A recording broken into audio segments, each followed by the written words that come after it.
I don't know. Hi, I'm Deanna Johnson. I have marketing, and I usually talk about marketing, so that's kind of my comfort zone. So I am now outside of my comfort zone, because I've actually never talked about anything except marketing and open adoption. Other than those two things, none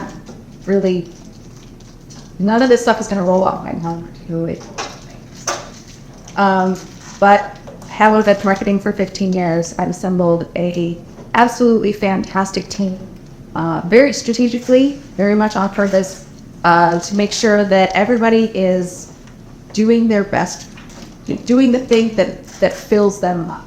Because if you're doing the thing that gives you the most fulfillment personally, it's going to be the thing that you are fastest at doing, and that you're going to put out higher quality product doing. And so identifying those people and then restructuring every time you need to make a hire, make sure that your whole team is operating, doing the majority of their job. I realize you can't make it so your job is always on all the time. But their focus, their core competency is the one thing that gives them personal fulfillment and joy actually doing. So that's kind of what I'm doing. I do have a marketing or a management degree from Carroll College. I've been in Helena since I was 9 years old. That's when I moved here. I actually last March demoted myself, and I have never made a better decision in a better time in my life. So I was running the company, and I was doing all the stuff. I was doing the marketing strategy. I'm coding websites. I am doing all of the sales. I'm working with the development team and translating everything from all nerds to human speak so they know what everybody's talking about. So I'm really kind of ended up being like this core person to the company that without me would have been basically falling apart, quite frankly. And in March, I decided that I could not do that anymore. Rosemary, the one who was just in here snapping pictures, I promoted her to our marketing director. She handles the sales, the strategy, and works directly with clients to make sure that their marketing is doing all of the things that it's supposed to do. And she is managing those relationships probably as close to as good as I was doing, which is tough when you decide to take that leap where you're like, you know what? I trust you enough to take as good care of my people as I do. That's huge. That's a huge, difficult step to take. And after working with her for about 3 years, I finally took that step. And I am really glad that I did, because about 3 months after that, my mother-in-law was diagnosed with glioblastoma, and she needed to be on hospice, and I had to start working from home about 2 weeks after that, and she had her first fall. So I've been working from home. I'm at the house right now. I've been working from home with her for about 2.5 months now, as she kind of transitions to not being with us anymore. I would not have been able to do that if I hadn't assembled this amazing, small but amazing and mighty group of people to be able to run the company while I needed to take, a step back. I miss my team immensely, but I'm really thankful that I was in a position that I can do that. So there's a little bit of luck there. But yeah, so if you want marketing, you definitely want to talk to Rosemary, the one that was in here before. She can do all of that stuff. So I'll move on to things that are not marketing. But it's a lot easier for me to do that in context. So I do know a couple of you, and I don't know if you guys all know each other at this point, but maybe we can just say, who here is a business owner? Okay, perfect. And who manages a team? Who's currently doing the thing that they do, even if no one paid them? Yay, I know that. So you guys know what it's like to be personally fulfilled in your positions. So now we just have to figure out how to make sure the rest of your staff is equally happy. Because those happy employees are going to procrastinate less, they're going to work more efficiently, and they're going to produce higher quality work. Of course, again, every task cannot be mundane and boring, but by staffing things appropriately and constantly communicating with your team, you can make those adjustments to make this happen. And I only know I've done this one time, and it's worked really, really well. And if that's all that qualifies me for staffing up here, then here I am. So it's pretty easy to spot somebody who loves what they do because their eyes light up when they're talking about it. Like even in like an interview setting, we just hired a new creative director or a new production designer, and I can tell when they love what they do. And there was more than one person who was qualified, probably more creatively qualified than the person that I actually hired. But the person that I hired lit up the room when she talked about it. I mean, it brought in it radiated off of her. You know, their speech gets louder and it gets faster, and the words just roll off their tongue real easily. And you can tell that just right in the interview setting, and then that's your person. And we very much did hire her because she was excited about it. She loved doing it. There were plenty of other designers that were on there that had better work. Hers was okay. It was, there were maybe some fundamental things. That stuff can be taught. Loving what you're doing can't be taught. So you have to hire for that. And then once you get that person on your team, they do things like get in the zone.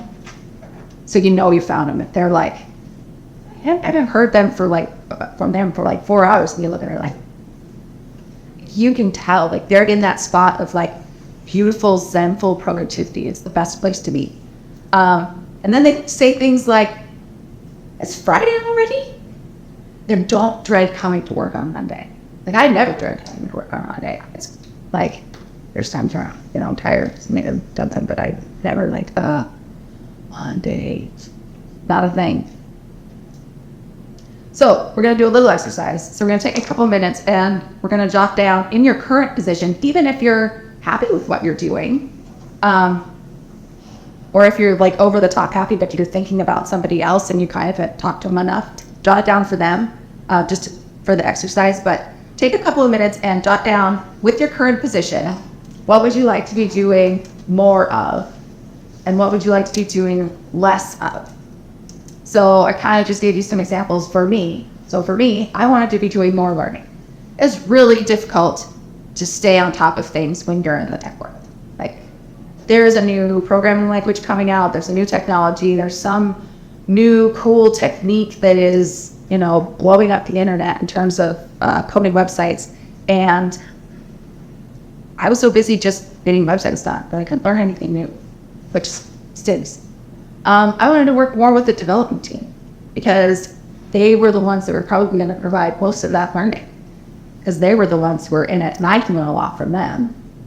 And I wanted to get more detail in the websites that I was working. I didn't want to just okay, I got to get this website down as fast as that is humanly possible.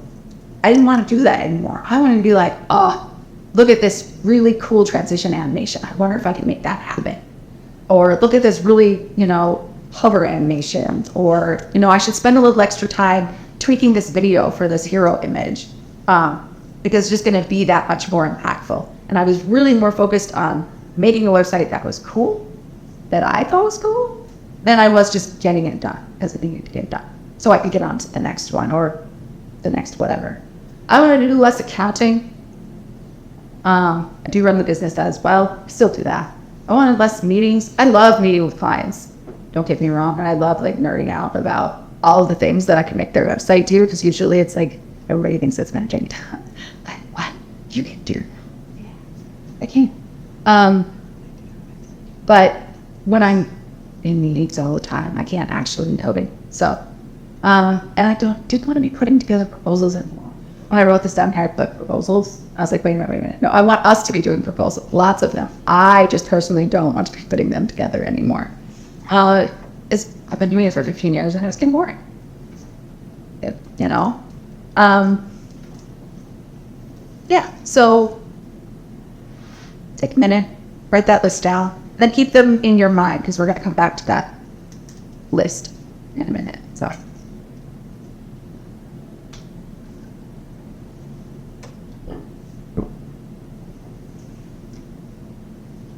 Does anybody have any that they like to shout out? Maybe get out of those.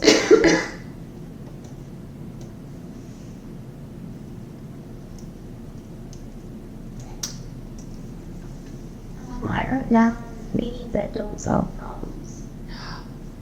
Just you got an email. Yeah, exactly. Have a good solution. One. So I'm going we'll find back.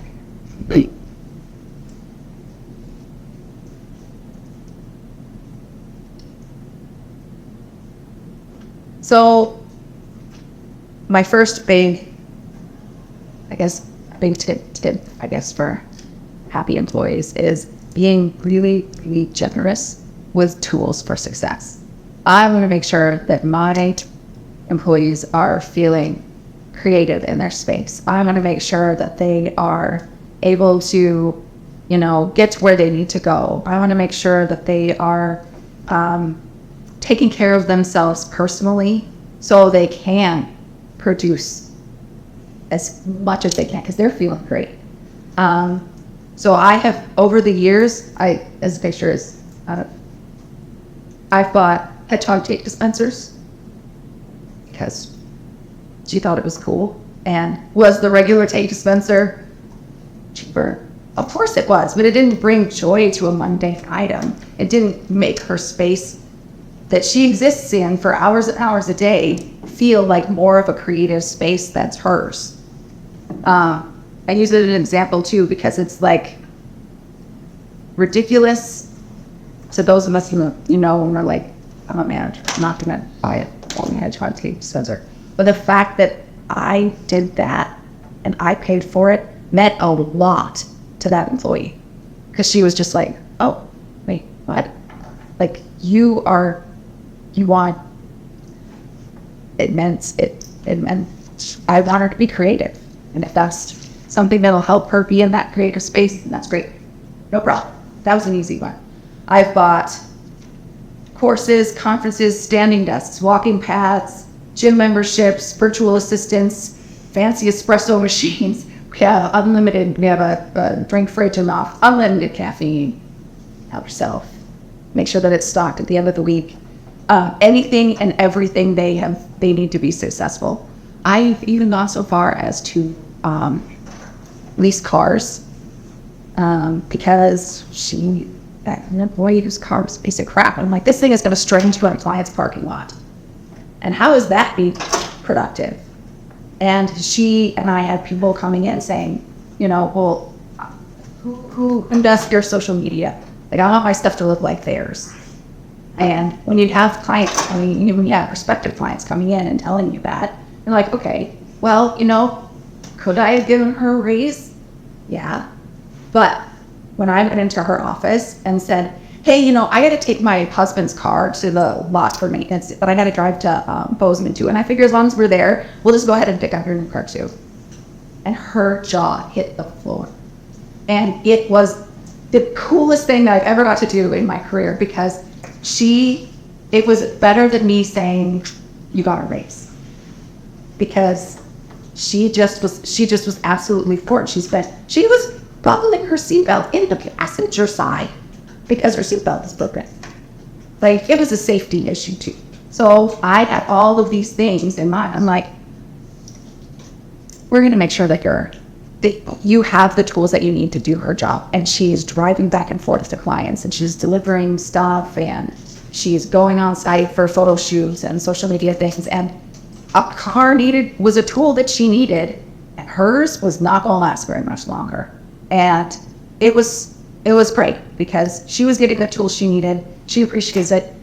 And now, since she's not in the room, if she leaves the company, she has to buy a car because the car is actually belongs to me. But I know that she's had people try to headhunt her from me. And she says, thanks, but like, are you gonna give me autonomy and freedom and like that? Are you gonna make sure that, are you gonna give me a car? Are you gonna do all these things for me? And they're like, oh no, we can't do that. She says, okay, thanks, but no thanks. And she stays with me. My little company where she can't go up any higher than she is right now. Now she's marketing director. Short of making her an owner, which we're not really interested in taking on an owner, another partner. So like, she can't go up. It's not like she's sticking around to climb the ladder. She's sticking around because her job is fun, because she likes her team, because she doesn't have to worry about needing the stuff that she needs to, have her be able to be successful at what she's doing. She has all the tools that she could ever possibly need to be successful at her job. And it's not just about spending money. Sometimes it's about time. Sometimes it's about my creative director. She's like, okay, I really need to drive 2 miles down the road to pick my kid up every day from the bus stop. And I'm just like, that's it. Well, then go. She's like, well, the last job I had, they would just schedule meetings over the top of it, no matter, like, all the time. I said, well, we're not going to do that. Just put it on your calendar so I remember in the moment while I'm trying to, make an appointment. But we're never going to do that. Just, okay. And I've never made an appointment with that. Not once. It's, she has been really, really busy. Hence why we had to hire another creative director. And she's just like, I need to get into this branding. I'm just into this spot. I need to get out. She lives in Big Fork. She went for a walk. She just went for a walk for an hour and then came back and found her space. I was fine. Sometimes it's letting your employees work from the coffee shop. Of course, doesn't work for everybody. If you're in retail or service space, it doesn't always work that way. But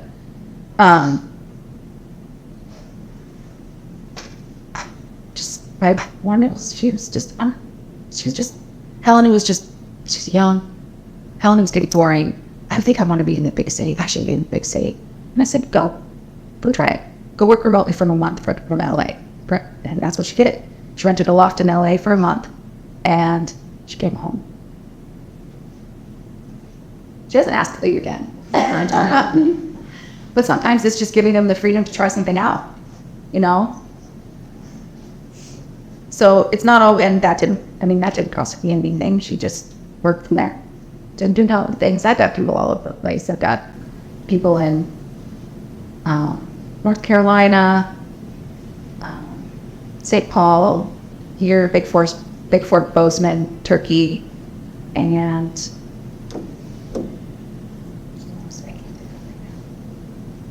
maybe not. Seth just do it.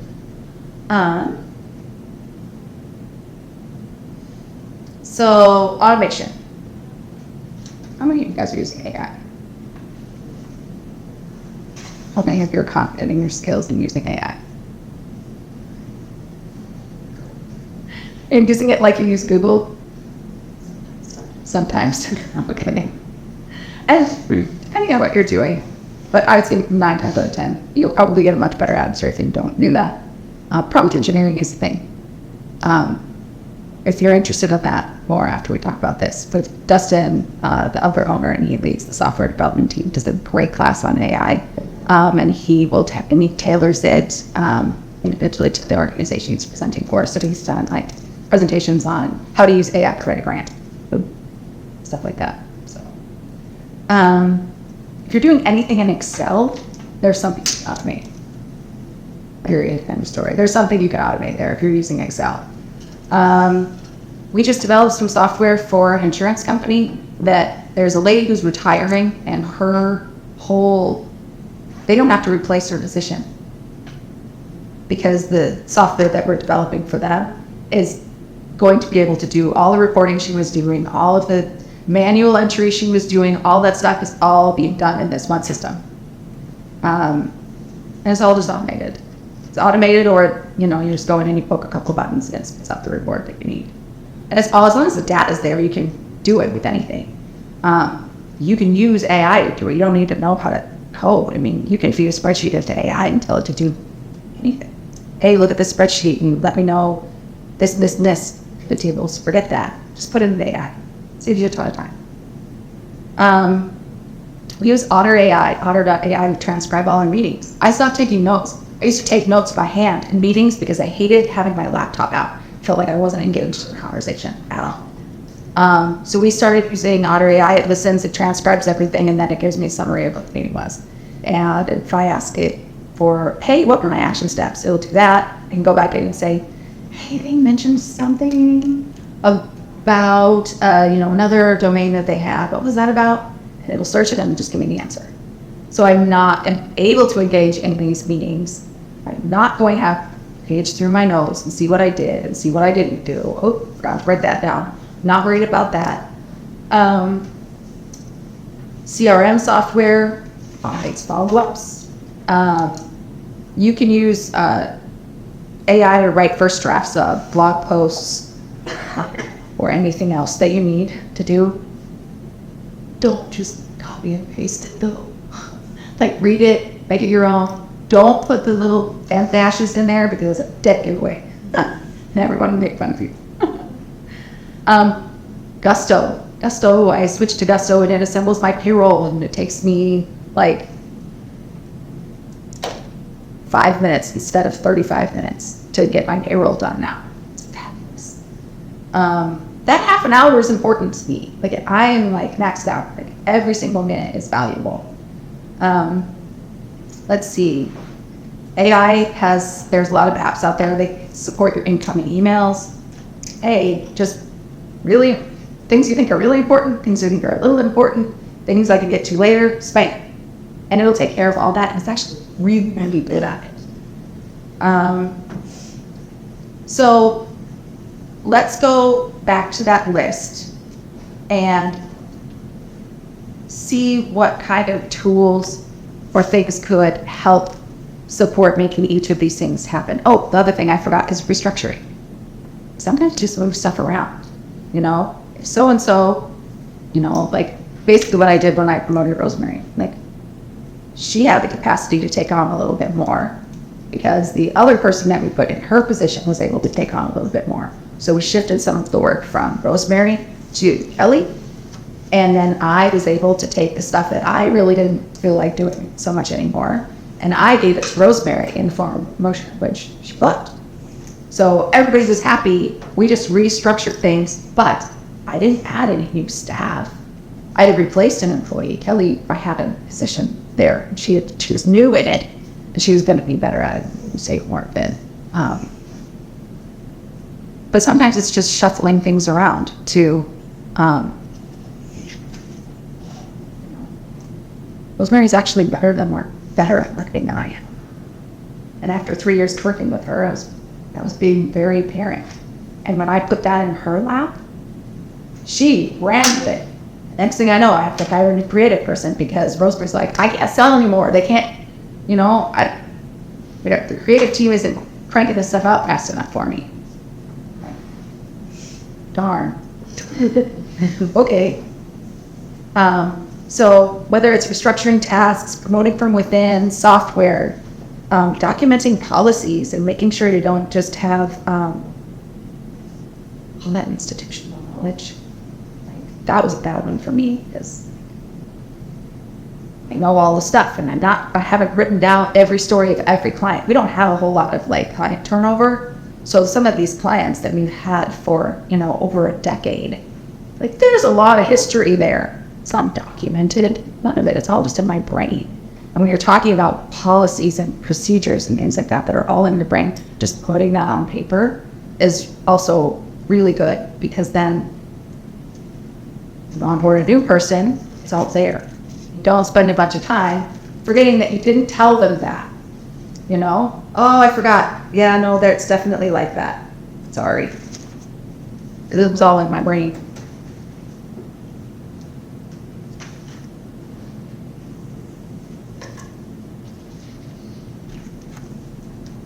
So my specific example for yours, for meetings that don't accomplish anything, just get rid of as many meetings as you can, for one, in general. Giving people time to, like when we do like brainstorming meetings, for example, we all have our individual time. We all bring a solution to that meeting. So in our case, it's, we'll have a client. We've got the rundown, know their brand, we know what their business is and they're trying to accomplish, and what their mission and their vision and all that stuff. We've got that. And we all take the time to collect our thoughts and bring our own ideas to that meeting. But we all are trying to bring a solution to that meeting. So we have 3 things that we bring to meetings. We bring ingredients, we bring half-baked ideas, and we bring fully baked ideas. So a fully baked idea is, I'm gonna bring this to me. I've got it figured out. I know how we're gonna, tweak it for all these different instances, and here's how it's gonna, show their overall vision, and here's the other options for their sub departments and all this stuff, and I figured it all out. And got your half-baked ideas, where I was like, there's something here, like this part's really, really good, but I'm not really sure how we're gonna elaborate on it and make it into a versatile concept, but that's it. And then you've got your ingredients, which is just like, I really like this word.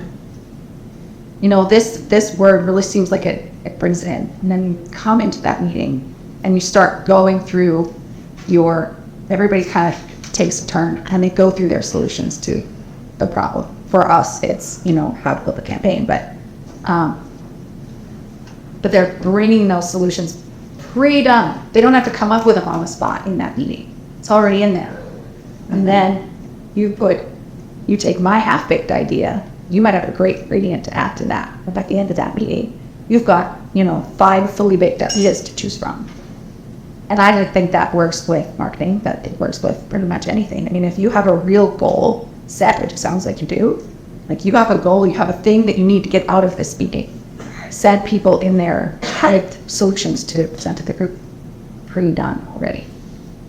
So, plus that's something. We can talk through the stuff. We got 45 minutes, so.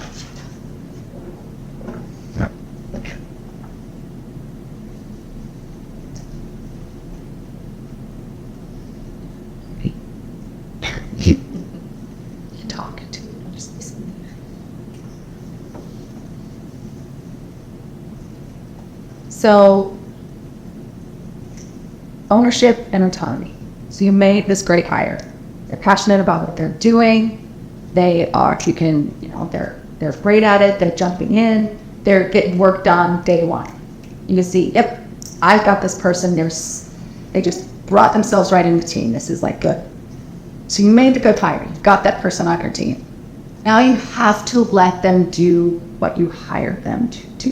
You have to make sure they have the tools that they need to do it. Obviously, we talked about that, but give them that autonomy to be able to take ownership of a project, that they can make decisions, the small decisions that need to be done, that they're not constantly waiting on you for something because they don't, you haven't completely relinquished the project to them. And if that means coming out saying, okay, this is your baby now, and I'm going to check in with you like once a week or something like that.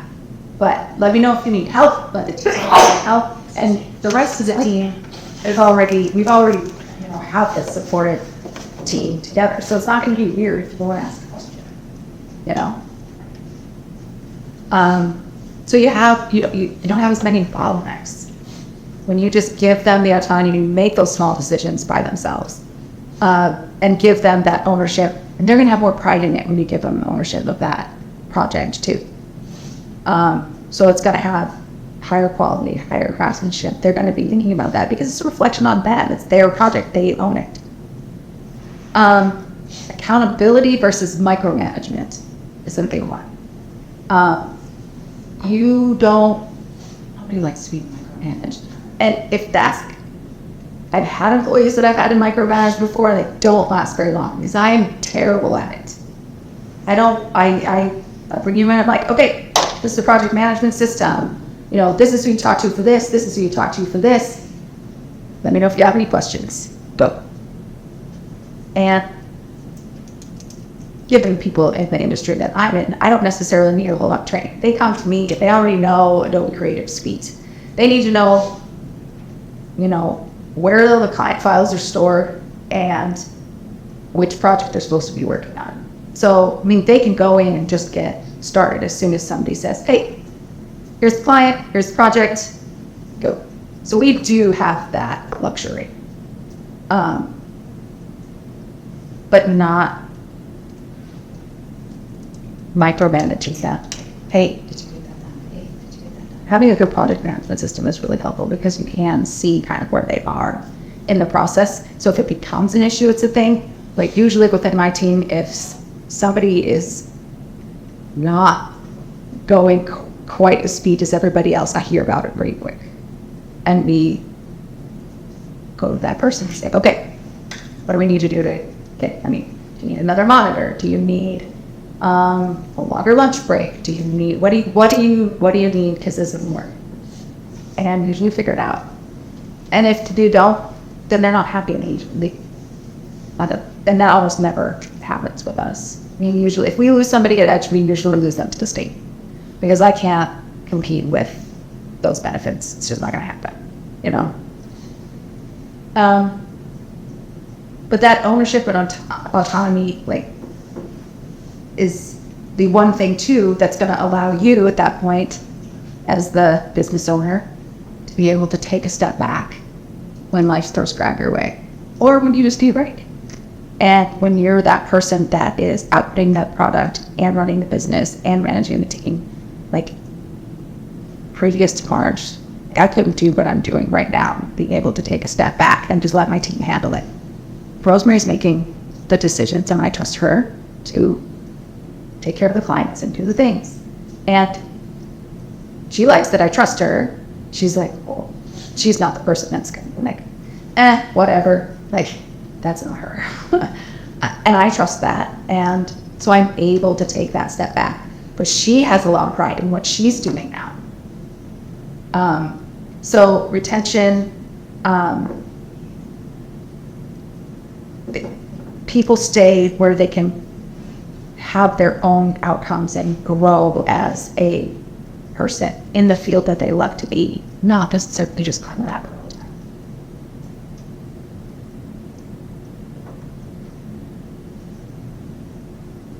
So there's of course there's barriers to all of this stuff. I am very lucky to be in an industry where like we can't work from literally anywhere. Not everybody has that luxury. There's when we're talking about all these different tools and things that we can put in place, there's skill gaps. There's, you're going to have some employees that are reluctant to try something new because they're uncomfortable with the computer in general, let alone an piece of software. And you'll get a lot of pushback on that.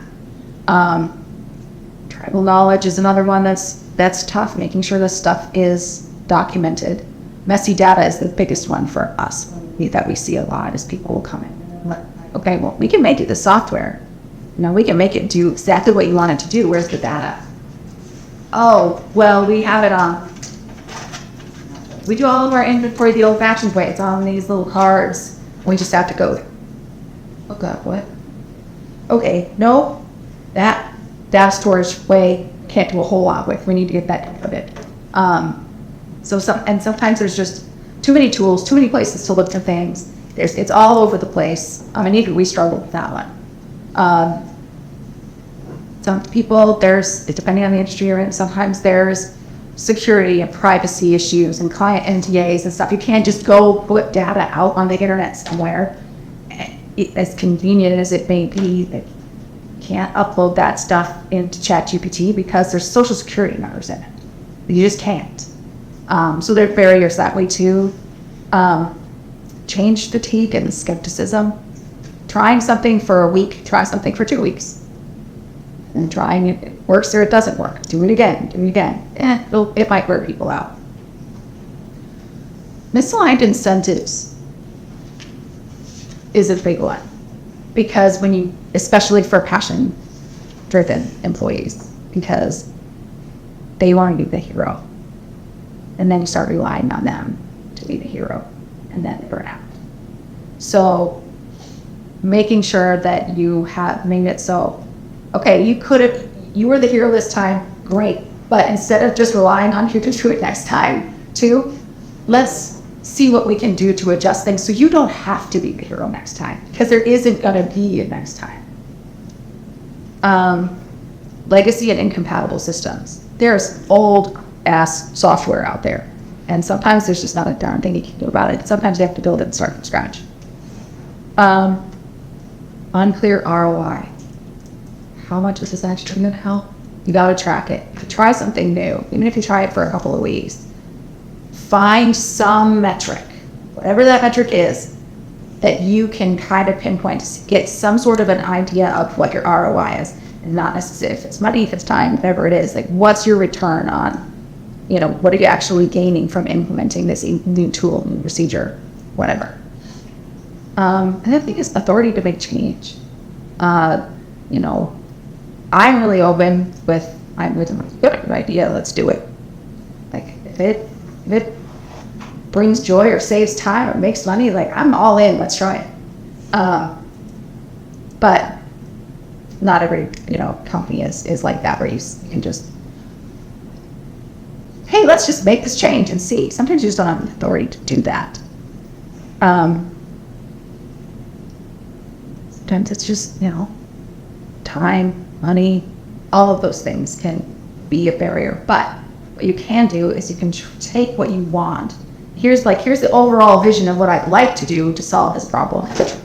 But I'm going to, you can break it out into iterations, and you can put it into that iterative process, which is something we use in coding a lot. And okay, I'm going to take it, this little tiny piece of it, and let's see if this helps. And then I'll take the next piece of it, and let's see if this helps. And then we'll add the next piece on and see if this helps. And so that way you're not doing all of this big change all at once. Let's just do it a little bit at a time.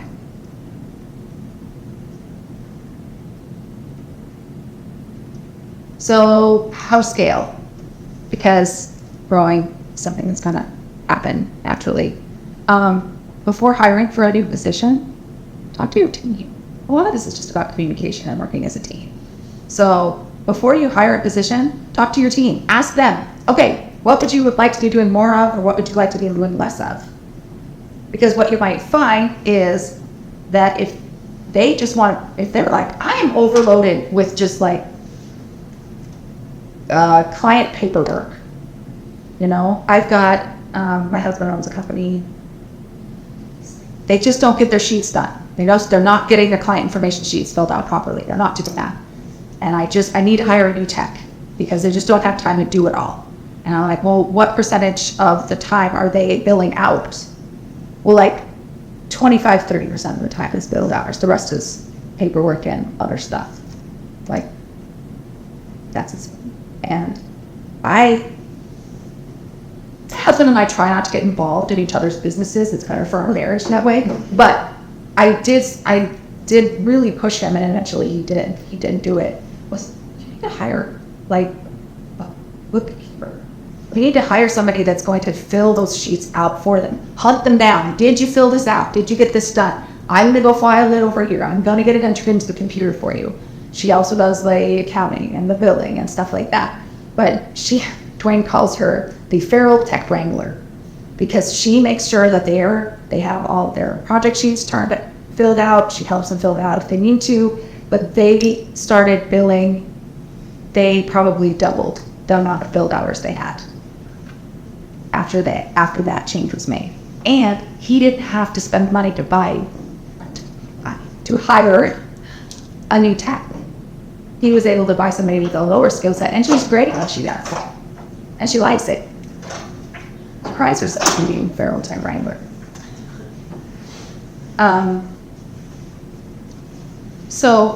And the other thing is when you get somebody in there, you're like, well, we weren't planning on having that part of the job description. Hey, I'm really good at putting together a magazine. Well, we weren't planning on having that part of the position, but we happen to have a whole lot of magazines that need to be done, and the creative director thinks they're kind of boring. So if we go with you, we're going to kill 2 birds there, because she's going to have more time to do stuff that fills her up, and now you've got this extra big project that fills you up. And so we'll go so far as to adjust our job descriptions based on the person that we hire and their skill set and what fills that up. Deanna, have you found that people are aware of what those things are? Like that really knows the things that fill them up and the things that they struggle with or would like to do less of? Yeah, I think usually people know that, and we do, and I sit, and I think it has to do with like the questions that we ask at interviews too, because we'll ask things like, you know, what's your the best thing that you accomplished at your job this year? Like, what was your favorite project that you worked on? And usually there's a project that pops into their brain. And once you get them talking about that, you just look for that light and that spark. And you know, like, oh, that's one of the things that they really, really like to do. And we do it the other way around too. What was your least favorite project? And they usually know that too. And why was it your least favorite project? A lot of times what we've found is because communication on the project is garbage. And people got frustrated and ended up not fun anymore. So just getting people to talk, like in the interview, about what they like to do and what they don't like to do. And they usually do. But I was surprised too. One of the candidates that we had for the production designer position that we hired for a couple weeks ago, like, his portfolio was amazing. It was really good. I couldn't really, I think it was between jobs, but why are you applying for a job, an entry-level creative position? You're clearly a senior designer. And I was expecting, something like, I don't know, like, I've been working on my own freelancing for so long, I want to work on a team. Literally anything. And it's like the monotone social studies teacher, boring, sorry. I'm sure you don't have any boring social studies teacher on your staff. But you know that monotone. Me, actually. You are not monotone. but like this, that droning. But he just didn't have that. He didn't have that spark, and I was just like, he is after a paycheck. He is not after this role. He doesn't want to be here. He doesn't even. I don't even know if he likes. He might be good at graphic design. I'm good at sales. I'm good at marketing. That doesn't mean I want to be doing it all the time. And you could tell he was just, he's not going to last. He's going to come here, he's going to find a job that pays more, and he's going to be gone. And he's not going to be any fun to work with at all. And we like coming to work because our team's really fun. That matters to me. And to have him come in and just be like, no, don't think so.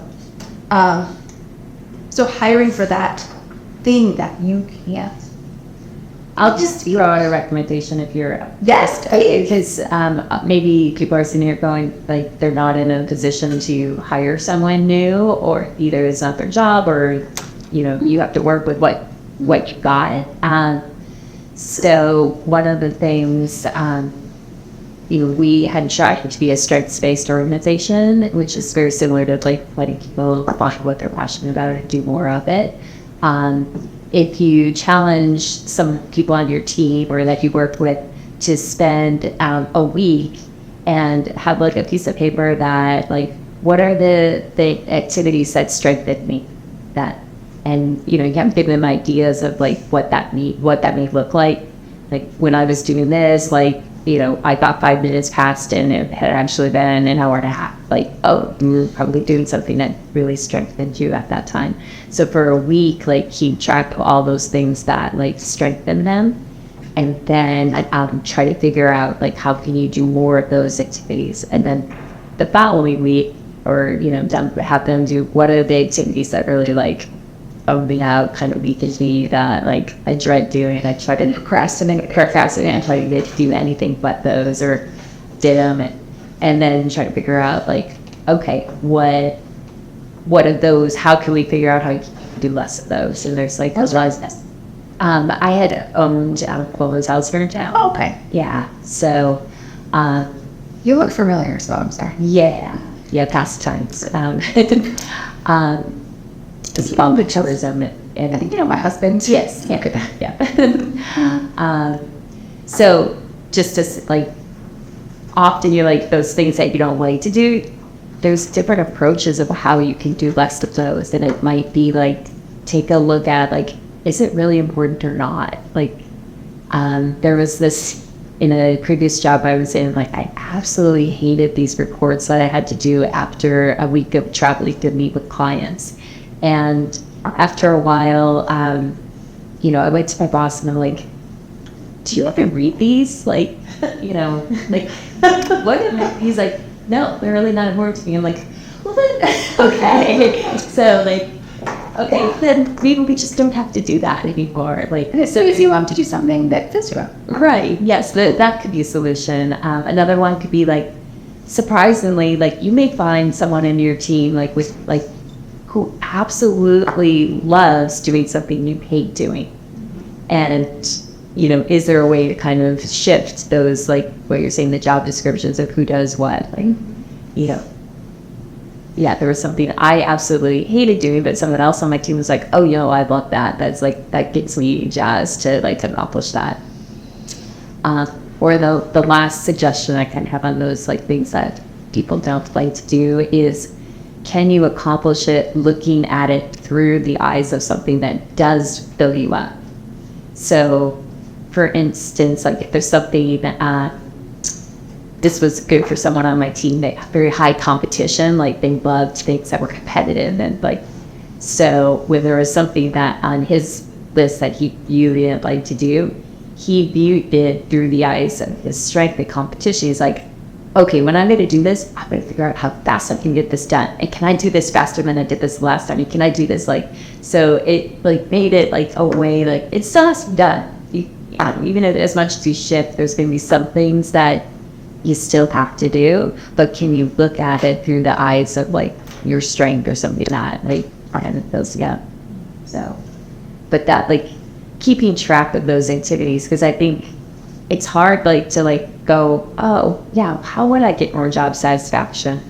And if you've taken time to spend a week or maybe a couple weeks, because things don't happen every week, you can keep track of those things like, oh wow, yeah, I really got that feeling when I was doing those things.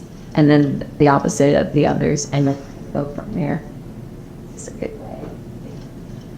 You know, like just like often bringing in a new team member isn't a solution, but how can we work with the current team that we got? Yeah. And that switch that we made in March before we brought on the person, that's exactly what we did.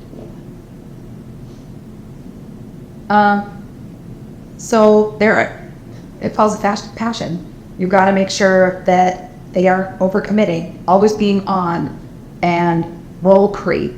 You know, they're always saying yes. They're always saying yes to more. Okay, eventually, even if it's fun, it's going to be too much. Can't. I got to tap out. You've got to make sure that you're giving them the space to breathe, because otherwise they're going to have, you know, creative block, and you know, they're just not going to be feeling it. And like so you need to make sure that they're not doing it to themselves, and you're not just like letting them. Because it's easy to do. So like I do things like I have no talk Tuesday and no talk Thursday. I do not have meetings on days that start with T. Don't do it. Those are my days to get in the zone. Those are my days to focus on doing the project that I promised somebody that I'm actually going to do. And I know that nothing in the world is going to interrupt me, because that day is sacred. And short of somebody coming in from out of town and saying, this is the only day I'm going to be here, then I'll make an exception. But I will not have any meetings on day that starts with T, because that's what the boundary that I've set in order to keep myself productive, in order to keep myself being able to get into the zone, because that's where I like to be. Going on a website, crap, it's 5 o'clock already. You know, I want my employees to be there too, because it's fun. It's so fun to get in the zone. And I encourage my employees to do the same thing. Pick a day. Whatever day works for you, pick that day. You don't make any meetings. Don't make any appointments. Close your door. Nobody talks to me. We actually used to go in the office and nobody was actually talking. We used to be all in one room. We weren't allowed to talk to each other except for lunchtime as well. Support passions outside the workplace. This one I think is really, really, really huge. Whether you're buying an ad in a program for the play that they're in, or you're giving them an hour on the clock to go volunteer somewhere, which we do. We get people 2 hours a week. You go volunteer somewhere for 2 hours a week, and I'm going to give you your regular pay for that. I want to support the things that you support. There's literally no downside. You're supporting the community. You're supporting your employee and their passions, and outside of the workplace of making themselves and their community a better place. And it's great PR because you're working alongside of somebody else who might be in a management position at their company or whatever, and you're, oh, well, I'm working with this company, and then I'm working with this company, and the next thing you know, they're coming in to have a client meeting with you because they enjoy working and volunteering with this other employee that you have. So in terms, it's great networking, great PR. It's not a waste of money or time or hours or anything. Get them out of the office, get them volunteering in the community. I don't know how many people do you have that offer that, do you think? Do you have employers that send their employees off into the world? Big thanks. Big things. Yeah. Not very many. Good. Yeah. I think and it's not cost effective at all. Like, it's going to come back tenfold. So I really, really recommend doing that. Well, this is fine and dandy when you have a person that just sits in front of the computer all day, but what if we've got a service-based company? So, and what if you're doing something like, this is not my dream job, this is getting me through the day, I'm pre-release, I'm a student, I'm just doing this for a paycheck to live right now, I got bills to pay, but every role can have a slice of ownership, a slice of joy in it. So spending a few extra minutes to get to know the person a little bit before throwing them into the world. Like if you're in a retail location, maybe you have a big retail store. There's an end cap that needs to be done. Well, I've got this person, they're going to interior design school and they just need a paycheck right now. This is not their dream job. Give them that end cap, let them design it. Find something, just something within their day, even if it takes them 15 minutes to go just touch it up every day. They own that. And hopefully that'll result in more sales. Joy rituals. Give your cashier stickers to give to kids. If you, like bank, when they give you a little dog going through the thing, like equipping your employees to give those little pieces of joy.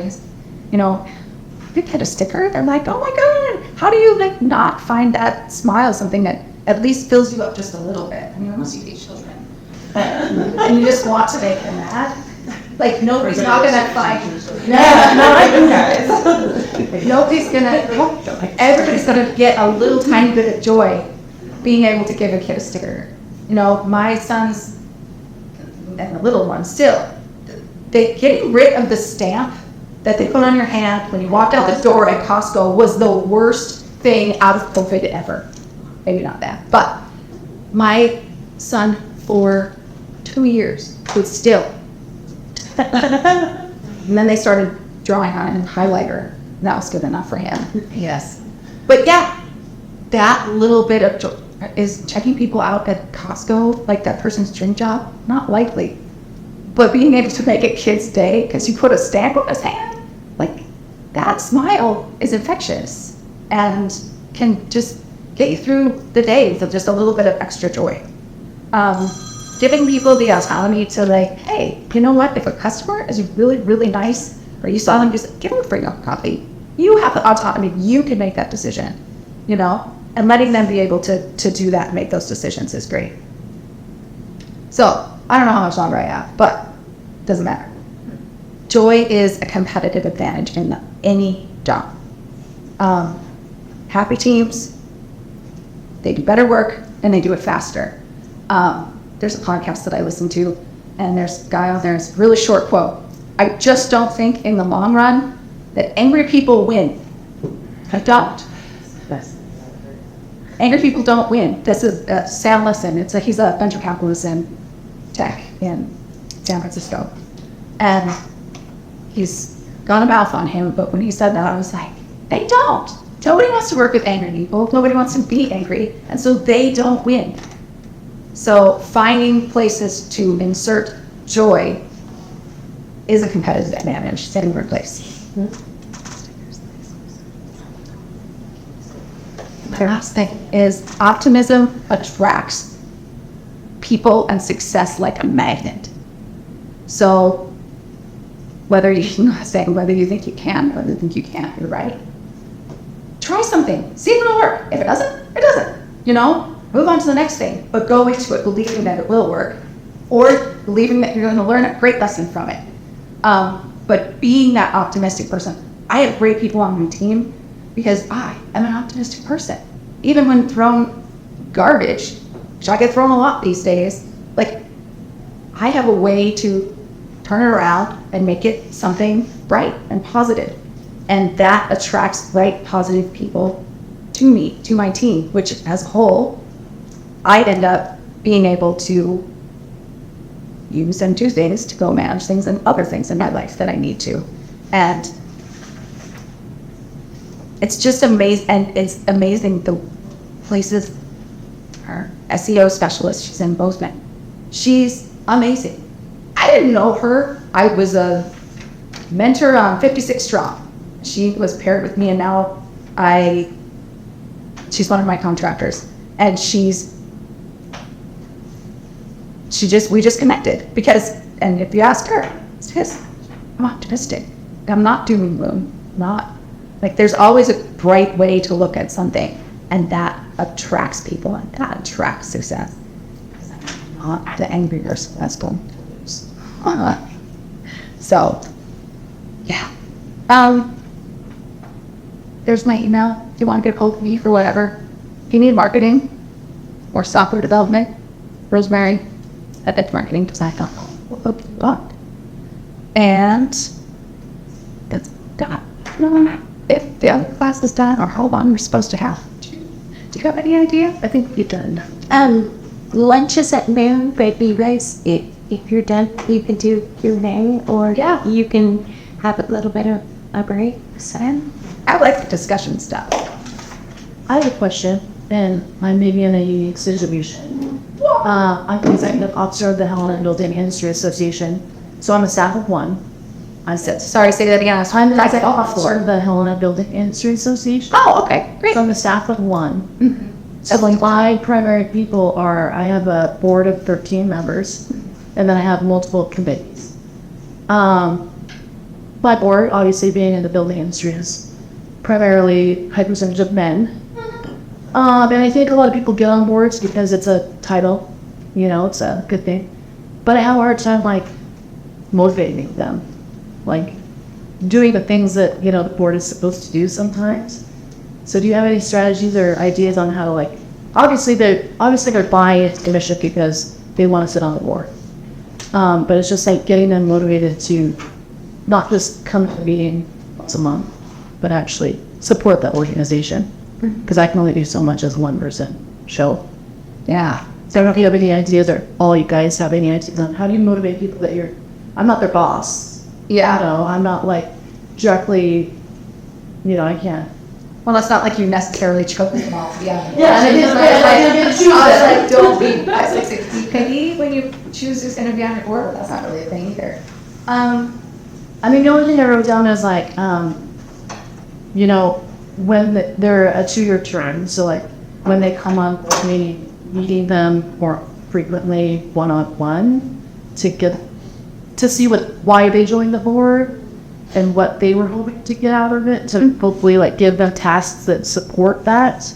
Yeah. But I was just wondering if anyone else had any ideas on how to motivate people that you're not necessarily in charge of or I would say kind of what you were saying, a board, an onboarding. Yeah, an onboarding interview where you're how did you picture this whole thing going for you? When you said, I'm going to be on the board, what were you expecting from that? Because if it was just meetings, well, I didn't have to attend a meeting once a month. All right, that's not giving them a whole lot to work with, but odds are they have some sort of greater vision for themselves in terms of what they picture, like what they were picturing when they accepted the role. I personally found that when I find out what they're passionate about and assigning them tasks that align with what they're passionate about, they get fired up about it and they bring that energy to the board. And then it's easier to kind of get them fired up, and when they're excited, then it kind of spreads that optimism to the rest of the members of the board. Right. Does that make sense? Yeah, just because, we have some people that really want to be involved in government affairs. We're essentially the state legislature. So, I direct them to be on the board and also be involved in our government affairs. So, that's kind of an easy one. Sometimes it's the other one that just like, hey, just thought it was a good idea, and that's what I'm not doing. It's like, that's great. And I know they obviously have skills because they're usually, higher up in the company, owners of construction companies. Yeah. But sometimes it's just hard to get them like, Yeah. better good at like telling you what to do, and sometimes not really great at like doing something. Like in terms of the other person who's done the work before, here's some of the major things that they pushed through, they're really impressed or hope they carry on that, like, the guys are very, I don't know, but like, so like, I'm hearing, well, this other person took this whole and transformed it. They're gonna, like, it stirs them up, because, my husband, I love him, sometimes he doesn't be able to, like, think outside the box. He needs some like extra, like, a little bit of competitive edge where he's like, okay, and then, thinking about this a little bit deeper, and sometimes that's what drives them. Right, and maybe it's more like giving them a project to champion. Yeah. Yes. Mm-hmm. Yeah. I mean, like, take that over, please, because I don't have time to do that anyway. Yeah. And if that's really what you're passionate about, maybe that's, that's your purpose on it. Right. The visitor. Yeah. Yeah.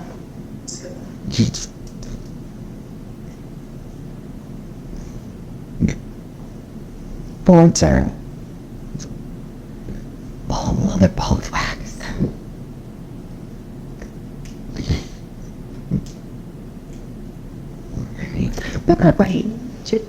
So as of right now, I don't have any employees. It's just me, and I'm always from hiring. I would say I've definitely thinking about contracting stuff and working and all, but in the future, I see myself having staff and building, business. So I guess in these early stages, do you have any tips of things to really build a strong foundation of when I am ready to hire? Yes. So from the very beginning, since we started Edge, it was all about surrounding ourselves. And so I guess this whole thing started at the very beginning accidentally. But it's always been about surrounding ourselves with the people that are best at what they do. So, like, from day one, could I afford a bookkeeper? No.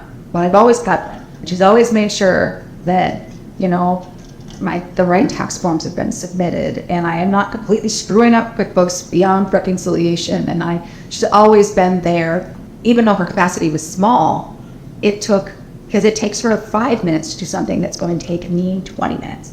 So while you're the person who's running the business, managing the sales, and outputting the product, you need to find all of the little things that you can delegate. You don't have to hire employees. There's some things that you can hire on Upwork. There's some things that you can just find a local, like our bookkeeper, find a local resources. If you've got, tech issues, don't spend 9 hours trying to figure it out yourself. Go find somebody who actually does that and save yourself the time. So that way, when you feel like you're at max capacity, you're not doing any of that little stuff anymore, and you're at max capacity, and that's when you know it's time to bring somebody else on your team. And if you have the opportunity, again, you go through this iterative process and partner with somebody. I was just talking to Brad Social Tips about this, because he's kind of in that same spot too, where it's like, am I ready to bring on another employee? Do I want to do that? Well, like, bring on a partner, find somebody to contract with. I don't need to. I am a psycho coach and educator, wellness retreats. Oh, okay.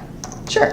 So you could find someone to probably very easily take over some of the bookkeeping, take over on maybe finding somebody that you can actually help you on your social media.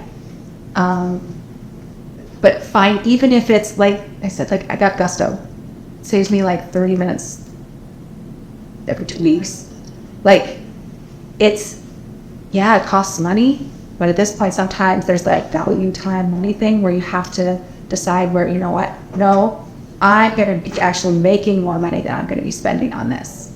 And then you also have to consider the amount of time that giving it to somebody that's what they do, because it goes back to if that's what they do, they're going to be faster at it. People do this to me all the time, and I have to tell people, don't try to update your own website. You're going to get frustrated, you're going to get mad. It's going to take me 5 minutes to do it, and you're going to spin your wheels on it for 55 minutes. I would much rather save them the 50 minutes and have them pick up the phone. That's why all of our hosting packages include website maintenance. Because I don't want them going, oh God, it's going to cost me and whatever. No, please, just don't do it. Because I want to make sure that I'm going to save so much more time if you just let me do it. And so you finding yourself and all of you finding those people that can shave 15 minutes there, shave a couple hours over here, so you make sure that you are focusing on your company's core competencies. Once you have, that's all I'm doing, just doing our core competencies now, and I'm maxed out. That's when it's time to bring somebody else on to help with whatever that is. And if that's contracting something out, if that's, partnering with somebody, if that's actually bringing on employees, up to you at that point in your life. But it's at that point where you're doing all the production work, not much else. And you're still worked out, that's when it's time. And when you're going to have enough work at that point to be able to support another. I mean, being an employer is a big deal. I do not take it away, because the way I see it is like I am responsible for paying everyone's mortgage. I am responsible for paying them rent. I am responsible for taking care of their families. And that is a huge responsibility that I don't take lightly. So every time we grow at Edge, it's always very much like, all right, okay, it's time. Gotta do it now. And then the right person just ends up finding us. Maybe it's just being optimistic and attracting these people. And some of them are just waiting in the wings, and the timing is right, and it just creative director that we hired, super talented, holy cow. And she owned her own marketing agency for 13 years in Missoula. So she knows what I go through. And she's been there, and she's been doing all the things that I was doing, but instead of websites, she's doing design. And she was like, I didn't want to do it anymore. I wanted to design. That's what I did. And so she came on with us, and we're like, this is great, because not only do you get where I'm coming from as a business owner, and I can count on you treating my clients like you would treat your own, because that's the person you are. She is thrilled because the rest of the team just says, okay, here's all the things that you need, go ahead and design. And she spends 8 hours a day just designing her heart out, and she loves it. She doesn't have to go make sales. She doesn't have to hunt down copy. She doesn't have to do any of that stuff. And how in the hell was the timing on that been right? I don't know. Who knows? But I'll take it. Because it's consistent. Consistently happens for us over the last, we've had some times that it doesn't work out, but usually the right people just find you at the right time when you're just constant in that optimism and positivity out into the world. You just meet a lot of people, and then when you need to hire, you're like, I know this person over here, and then it ends up I hate Indeed, stuff like that. I'd much rather hire somebody that me or one of my employees has a relationship with. That's why that working. I think I talked with who teaches business at East Helena? Spoya. I went at Helena College now. Oh, is she? Yeah. Because I spoke at her class a few years ago, and that's what I was encouraging the kids to do. I was like, go out and volunteer. Go out and volunteer, because the person that's next to you that's serving food at God's Love or whatever is probably on the board, and they probably are, you know, going to be on the interview panel for the first job out of college, and like you're gonna know them quantity, you know, like they know who you are already, and so you've already got it in. So.